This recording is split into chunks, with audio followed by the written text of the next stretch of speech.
It's Rob! Tony! And I'm Jeff. We're in gaming. And that's you! Hello gamers and welcome back to the end. I'm Rob, of course, or Warshack if you want to call me by my in-game name. And today we will be going from rank 4 to 3 in this Road to Legend video. We only have 2 wins to do it, so hopefully we'll be able to knock out this pretty quickly. Unfortunately, when we were recording all of the other stuff, or when me and Tony were recording all of our, what was it? What do we call them? Deck analysis or something? We kind of skipped over some ranks, so I actually had to de-rank myself back to 4. And I think 2 games into 4 is fine, because I figure we'll lose 1 or 2, and then I'll actually make the video a little bit longer. But yeah, so sorry about that. Doing the analysis kind of made this a little bit more difficult to do the Road to Legend this month. I must protect the wild. So off the bat, not looking like a very strong hand, to be honest. I really don't like the Disciple of the Cthulhu or Azure Drakes for starting. We're looking for Innervates, Wild Growths, and any 2-drops that we may find. Okay, so the Innervate works. Disciple of Cthulhu's okay. Unfortunately, though, I don't think I'm going to use anything off the bat. Maybe like a turn 2 Weaver into the turn 3 Disciple into the turn 4 Keeper. It seems like some pretty good ramp to me. Puts a 4/5 on the board. And I really don't see a problem with that. It'll contest anything he basically brings out. Unfortunately, though, it doesn't get the buff because we haven't done anything with Cthulhu yet. But still, a 4/5 is it's a Chillwind Yeti. It's basically the new Chillwind Yeti. So we're just going to be able to trade into that unless he casts maybe like a... Ooh, Mirror Image actually stops us. But we'll actually be able to Keeper of the Grove this if we can't get through it. No, we can just Disciple of Cthulhu it. Why am I being silly? Then we'll swing into one of these for 4. Next turn, we also have the Keeper of the Grove or Swipe, depending on what he plays. So either one of those options is viable in this situation. Road to Legend. Tony, who just walked in the room. Welcome back. Hey, Lamel. Road to Legend? Road to Legend. Hello. RTO. I think we can actually bring this down a little bit. Down. Oh god, that might be too much. Hey guys, look. There we go. I'm blocking the card. You can see me leaning back. I'm blocking the card. I'm not really. Alright, so... Are you doing the deck guy? No, Road to Legend. Why'd you take out Beck? Because I wanted to. I don't even know if I took him out. Anyway, we've got 2 options here. We can Keeper the Grove, hit this for 2, swing into there, keep this alive. Everything stays alive. This takes 2 damage on it.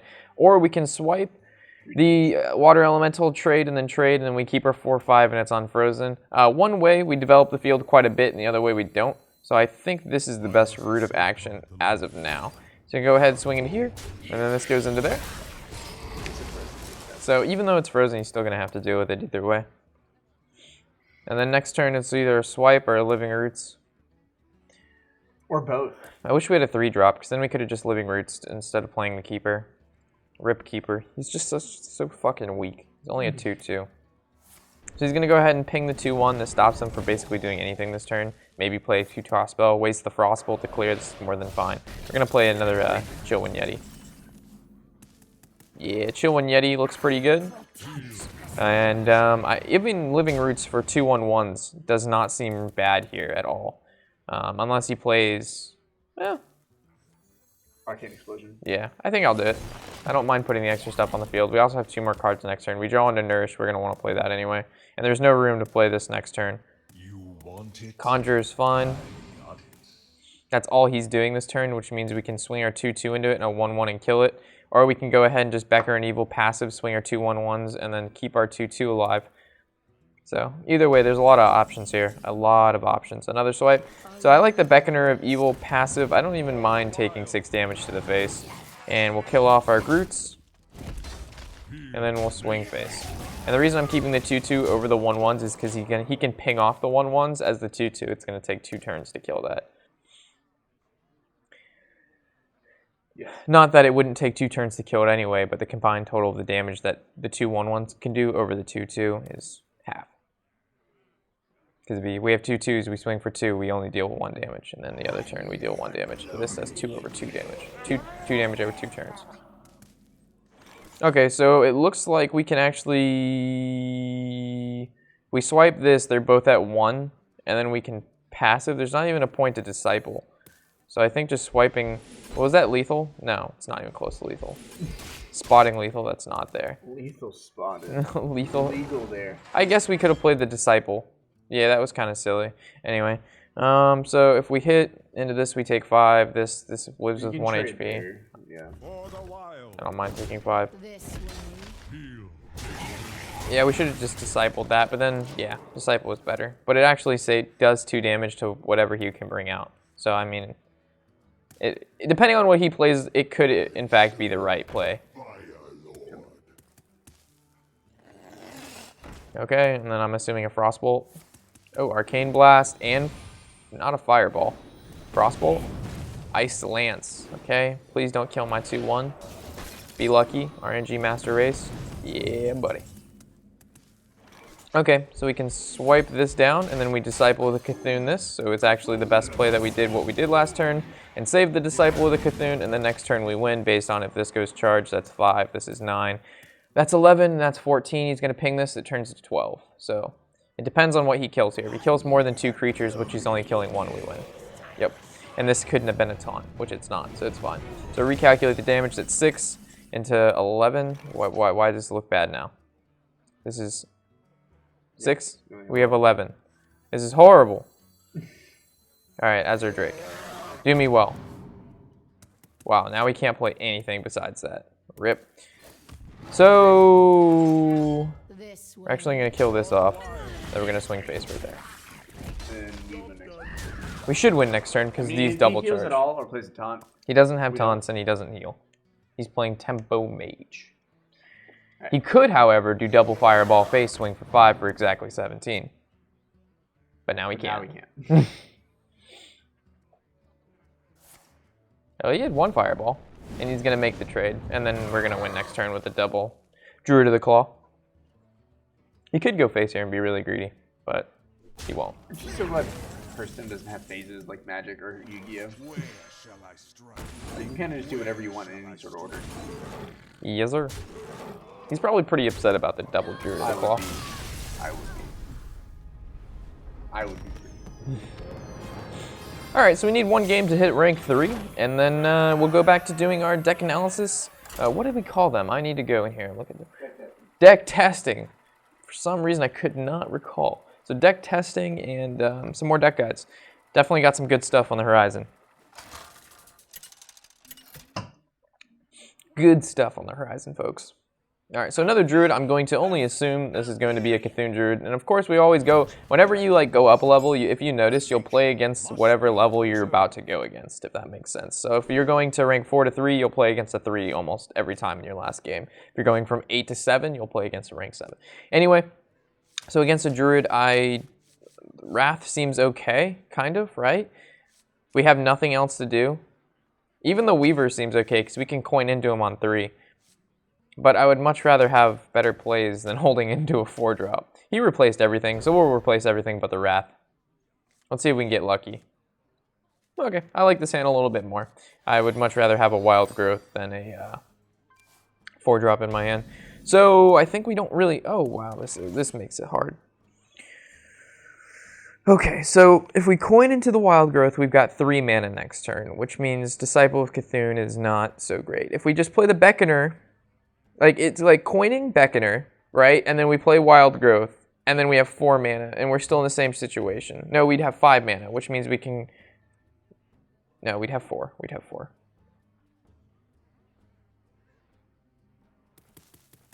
I want to play this guy as soon as possible, but if he runs the Dark Knight, that's bad.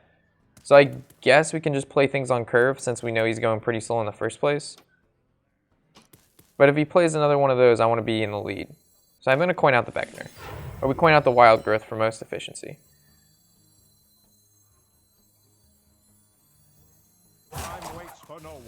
I'll play the Beckoner. I'm going to make the assumption that he has no turn 2 play besides like a Wrath. Put some chunk and get some good damage in there. If he has another Beckoner, then we just swing. Ooh, Druid of the Saber, invisible. Okay, makes sense. So now we get to Wild Growth. And we swing for 2.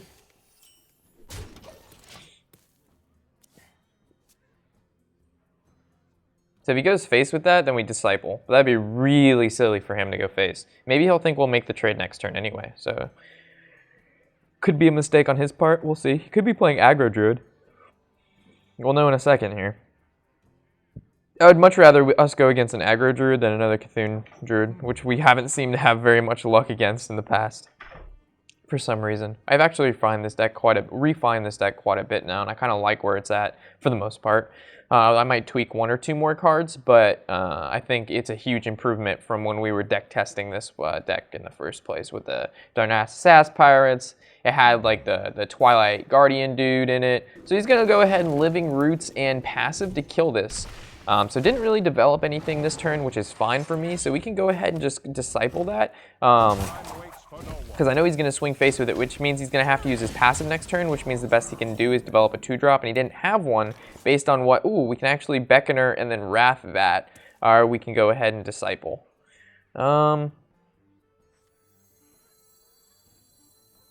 It's a weird turn.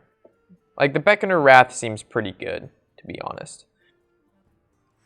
What to do? I mean, this uses 1 card, and he gets rid of 1 card. He has to passive to kill it, and now he doesn't have to passive, but then we can just Disciple the following turn and use our passive to kill whatever he plays.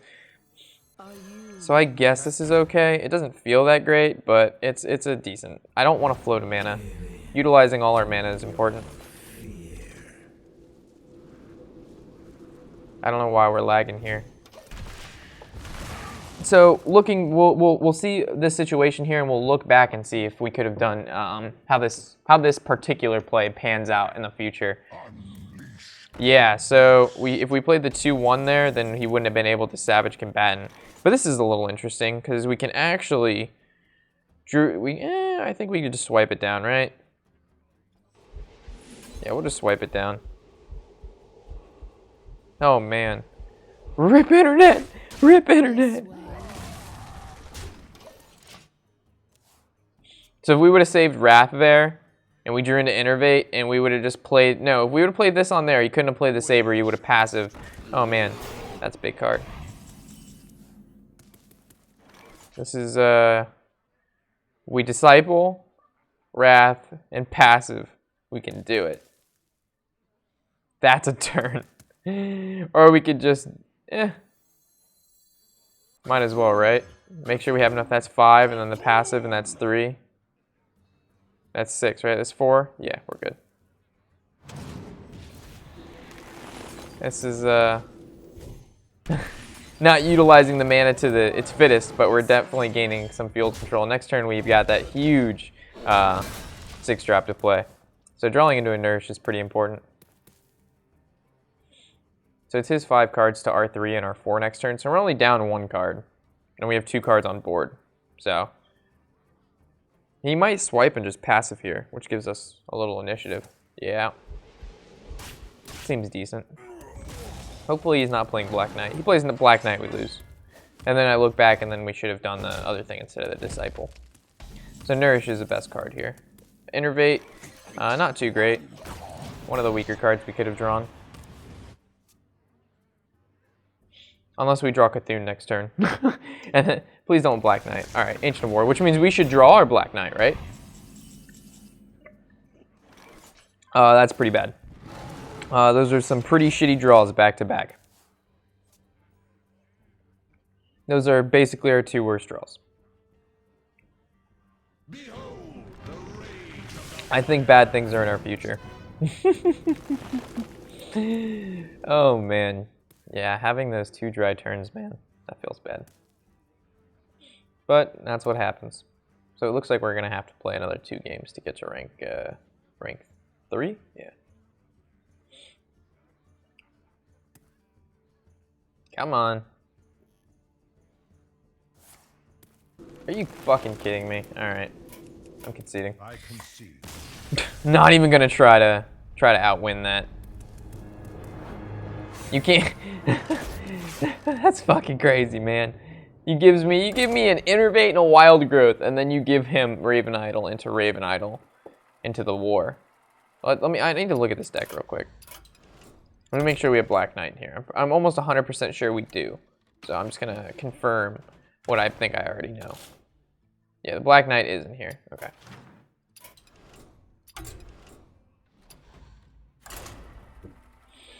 Fast life in the fast lane. Any good comments to read?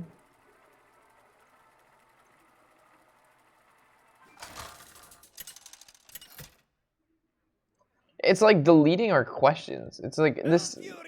YouTube is like one of the shittiest things I think I've ever seen. I know I post a lot of YouTube, but man, oh man, their servers and whatever their whole syntax behind the game or whatever just fucking sucks.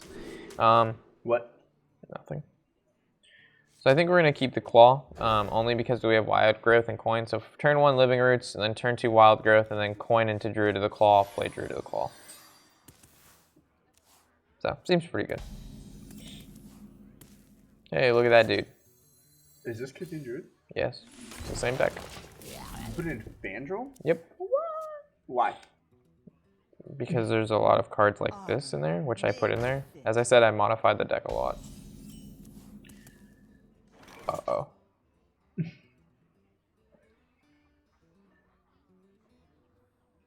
Yeah. We'll wait 1 turn before we start whipping out the wombo combo, boys. Okay. Fandral next turn and then Druid of the Claw? I don't know. Probably not. It'll probably be charged Druid of the Claw into this. No, into the Alkalite. I like that better.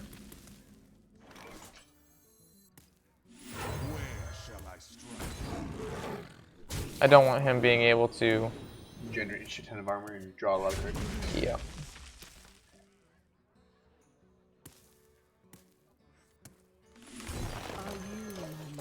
Alright, the reason we innervated this out is because next turn we don't really have any cool combinations with this dude. We'd have to wait another 2 or 3 turns to play him and then do a combo with him. So you might as well, like, let's say he's better at, like, I don't know, like 7 or 8 mana, and then you can play a card with him to get instantaneous value. Oh, that's an okay trade. Oh wow, he trades into there and then the Groot in there, which means we have to passive, which means drawing a 3-drop is really important. 3-drop or lower. That's also semi-okay, I suppose. I must safeguard the land. Or we could just passive, but we don't develop the 2/2. But we do this. That seems okay. We did that in the wrong order. He gained 1 extra armor because I'm fucking retarded. See guys, this is why you knock. See, someone knocked, I answered, didn't disrupt videos, like what happens with other videos all the time. Good Indeed. stuff. Indeed.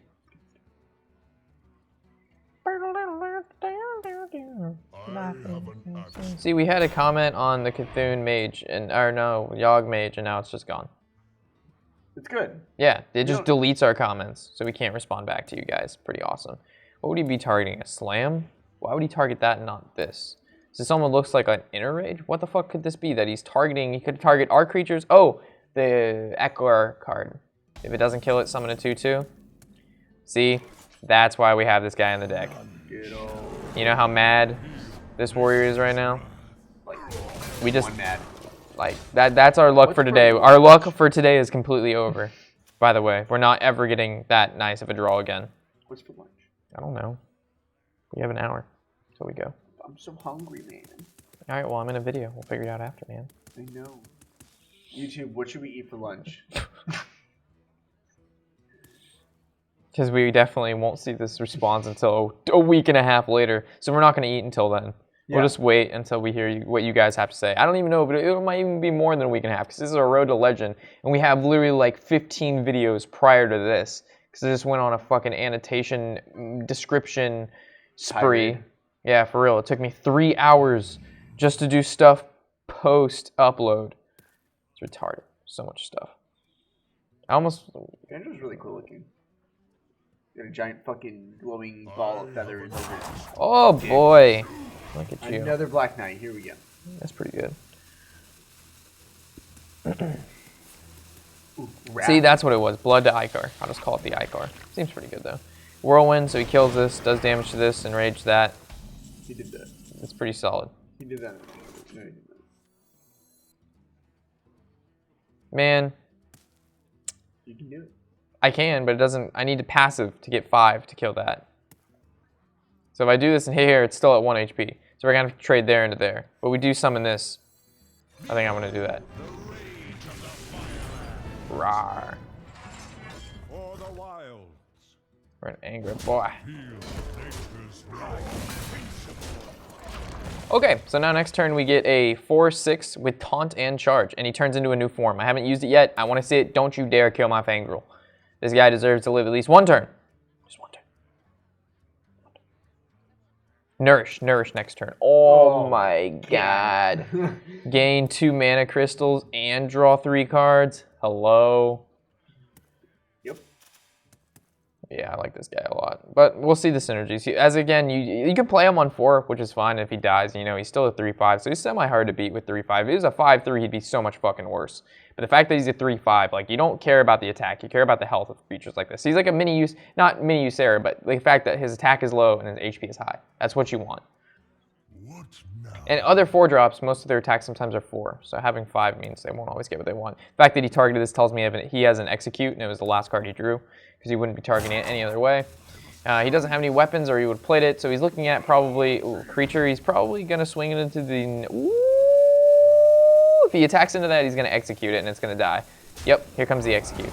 No Execute? If you don't Execute, punishments will be made. All right, punishments will be made. Ooh, Mire Keeper, that's pretty good, too. Unfortunately, we can't play both of these. That's so cool. What do we care about? Do we care about a mana crystal and a 2/2, or we care about a taunt and a charge? I care about a taunt and a charge. We go in, boys. Oh, that thing's badass. Look at that thing, man. Over there real quick. That thing's fucking cool as shit. Druid of the Claw. Hello? So now I'm kind of scared of Brawl. But I would have been even more scared of Brawl if we would have summoned a 2/2 slime. So we'd had 4 creatures on board. While now we only have 3. So there's a higher chance that we get one of our value creatures to live. Even though the best creature would be the 4/6, obviously. So we're not going to play another thing after this, even though I want to, because this will summon this, and it's super cool, even though the mana crystal doesn't even matter anymore. But if you wait till turn 10 to do it, then the mana crystal will draw you a card. We're going to test that out. It will. Gain an empty mana crystal. It works the same way that Wild Growth will. It's not Wild Growth, though. But it's exactly Strangle down. Who the Growth. hell's coming through that door? Oh, Matt. Yo, what's up? Okay, so there's the Execute that we knew we had. And then, so it looks like our 4/1 is going to trade into that 3, maybe? Ooh, Cthulhu is a huge draw here. Alright, we'll summon a 2/2 slime.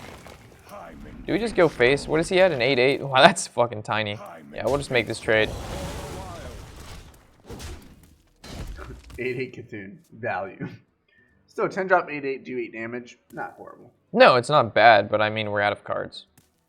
We can't seem to draw ever into Nourish or Ezra Drake. How many nourishes? Just the one? Yeah.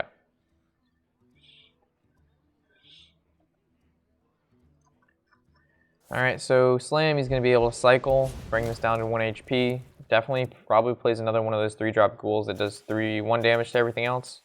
This thing, what is it called? Ravaging Ghoul. No Ravaging Ghoul. Alright. Go Cthulhu, go. Bing, bing, bing. This is the weakest Cthulhu actually. That's pretty weak, man. Well, at least we win next turn. But, I mean, a Brawl would take us out. The problem with... I threw in Innervates, and this is why I don't want to put Innervates in the deck. Is because when you draw the Innervate, you kind of just lose because you don't have a creature. Of course, he has the second Execute. And now we have to deal with a bunch of fucking patrons. So we need 5 damage. And that's 5 damage. We got pretty lucky. That was a pretty damn good top deck. That was a damn good top deck. That was a... You would be so upset. But I mean, literally the game before, we drew Innervate into Wild Growth on turn like 8 and 9, and we had nothing else. So I mean, this kind of makes up for it just a little bit. But yeah, that's why Wild Growth is bad later on in the game. Like, it's only if you draw Innervates early on in the game, you are just set, dandy, ready to go. But when you draw that shit later in the game, unless it's like turn 8 and you've got that turn 10 Cthulhu, just an Innervate sitting in your hand instead of maybe like a, I don't know, a Doom Caller or whatever you want to call that card. It's pretty bad. Expired Glory. Isn't that guy on my friends list? He is. I must protect the wild.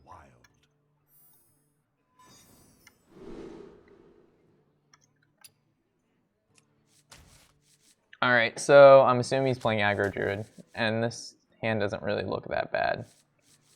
I almost want to keep Swipe, but at the same time it's too late. We'll just keep this. We got the 1 and the 2 and the passive for the 2. We got the 6.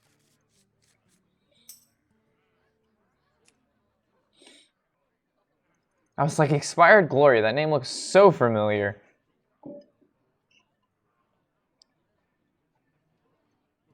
Oh man, Expired Glory, you're my rank 3 or the end to this road to legend, my friend. Don't beat me. Oh, that 1-2-3 curve. All right, Expired Glory. Good luck. I'm just kidding. It's not that crazy. It's pretty good. Like, I don't think we've had a 1-2-3 yet. Ooh, Murgleton, that's pretty good. That kills our 1-1s, no problem. Warlock or Hunter's bad. Druid, that's not too bad. But it's kind of bad, because he's able to pick off my creatures. We're going to hold on to that Innervate for turn 4. And we're just going to go face. It's very interesting. Expired Glory if you're playing Aggro Shaman. You slightly disappoint me, but I understand. Okay, so he's going to make this to trade into the 2-3. Okay, that makes sense. Alright, so now we have, normally we could have innervate, we could actually innervate into the charge, but I really don't particularly, we don't have to do it. We just don't have to, because we have this trade right here. I think that's fine. And then this turn, he's going to passive to kill the 2-1. Flame Juggler, don't kill the 2-1, don't kill the 2-1, yes! Oh, I'm sorry, bro. And now he's going to passive to kill the 2-1, which makes sense. Which means on turn 4, we can innervate the 6, and then we have the 5-drop. It's going to be rough, man. It'll be a rough day, but it's okay. Life in the fast lane.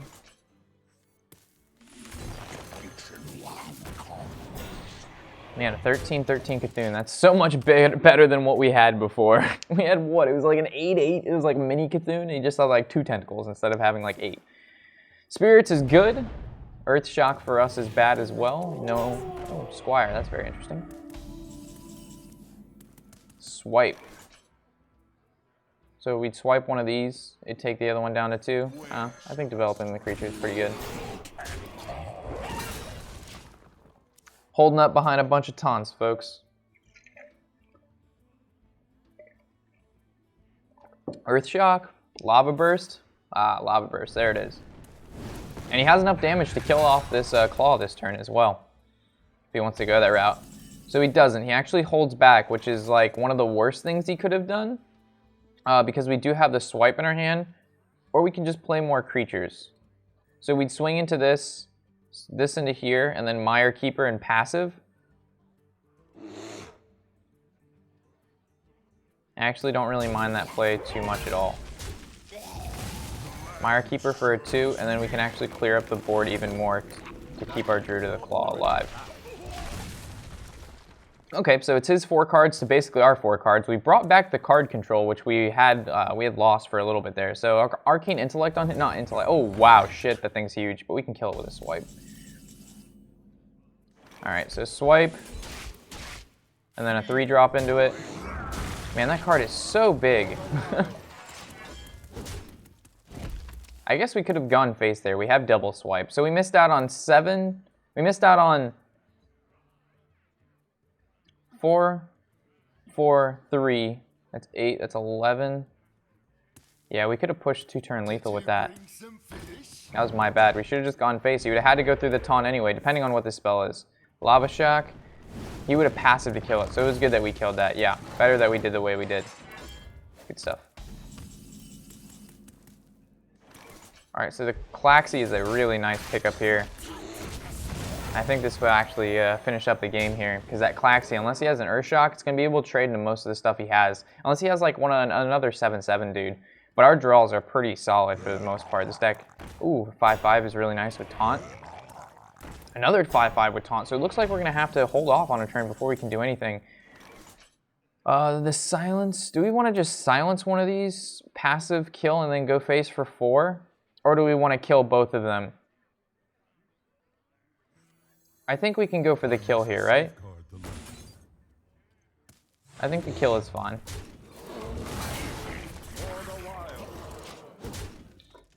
It would have put him at 10, and we're still not pushing lethal the following turn, so I think that's okay. That also makes it so he can't buff him in any way. Not that he has buffs, I don't know what he has. He's been playing a very interesting deck. Lava Burst, and then passive the 2/2. All right, so now we're going off top deck. So Nourish is really good here. Of course, Cthulhu is really good here. Unless he runs Hex, then it's really bad. But it still, you know, takes a turn and we're able to do the damage. We're going to use this to cycle, most definitely. Black Knight, probably not the best card we could have drawn, but it still puts a 4/5 on the board, which I don't think we can avoid at this moment in time.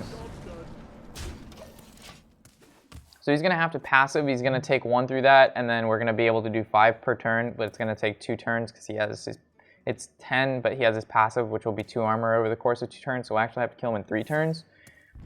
So there he goes. He takes 1 because of the 1 armor of the Druid passive, and then if he plays a 7/7 here, that's pretty bad. All right, the Kasami Daw on the floor. Good game, Expired Glory. Rank 3, here we are. Welcome, welcome. So, as always, guys, hopefully you've enjoyed this road to Legends. Sorry, it was the season's been a bit rough. As we know, the standard mode definitely mixed things up a bit and made it harder to kind of record, as we wanted to do a bunch of stuff when standard mode came out, and then that makes it so, of course, some of the other videos would have to suffer. But all right, just making sure everything was okay on this end. But as always, guys, looking forward to what. I'm so tired, and it's early in the morning. I'm looking forward to reading what you guys write in the comments. As always, I'm Warshack and happy whatever the hell day it is.